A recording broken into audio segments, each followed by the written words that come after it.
such sincere hospitality and overwhelming spirit of true brotherhood as it is practiced by the people of all colors and races here in the ancient Holy Land, the home of Abraham, Muhammad, and all the other prophets of the Holy Scriptures.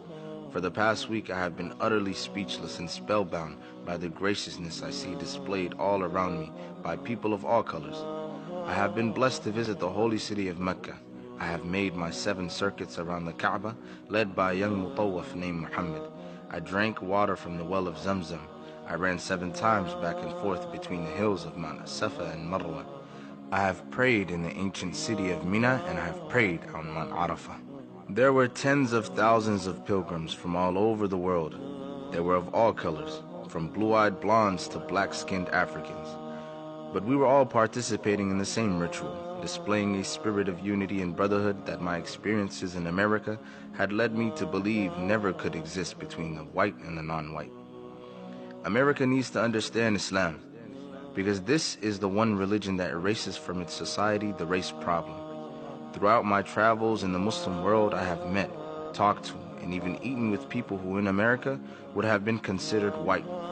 But the white attitude was removed from their minds by the religion of Islam.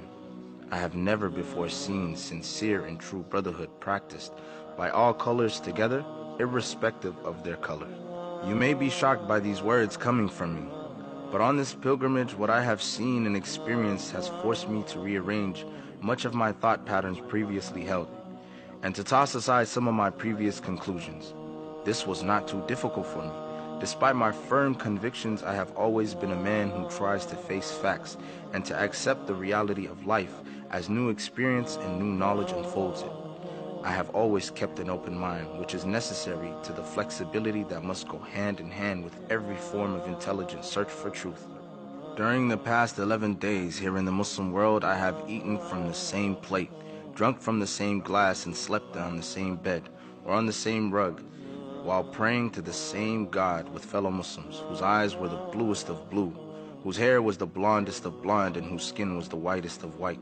And in the words and in the actions and in the deeds of the white Muslims, I felt the same sincerity that I felt among the black African Muslims of Nigeria, Sudan, and Ghana.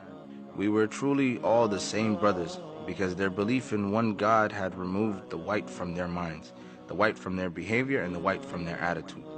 I could see from this that perhaps if white Americans could accept the oneness of God, then perhaps too they could accept in reality the oneness of man, and cease to measure and hinder and harm others in terms of their differences in color.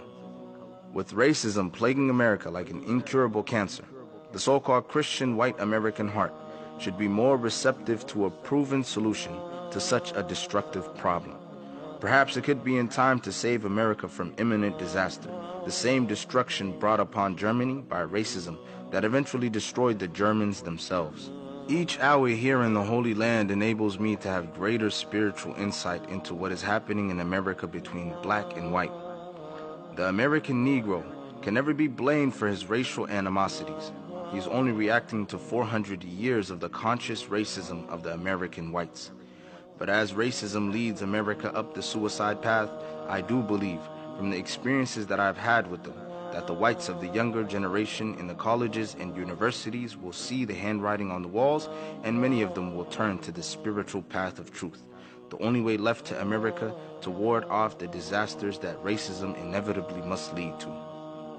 Never have I been so highly honored. Never have I been made to feel more humble and unworthy.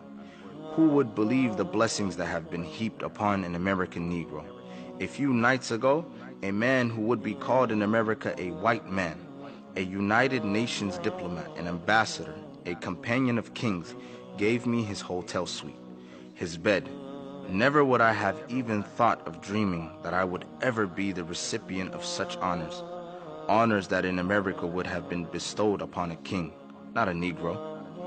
All praise is due to Allah, the Lord of the worlds. Sincerely, Al-Hajj Malik Al-Shabazz.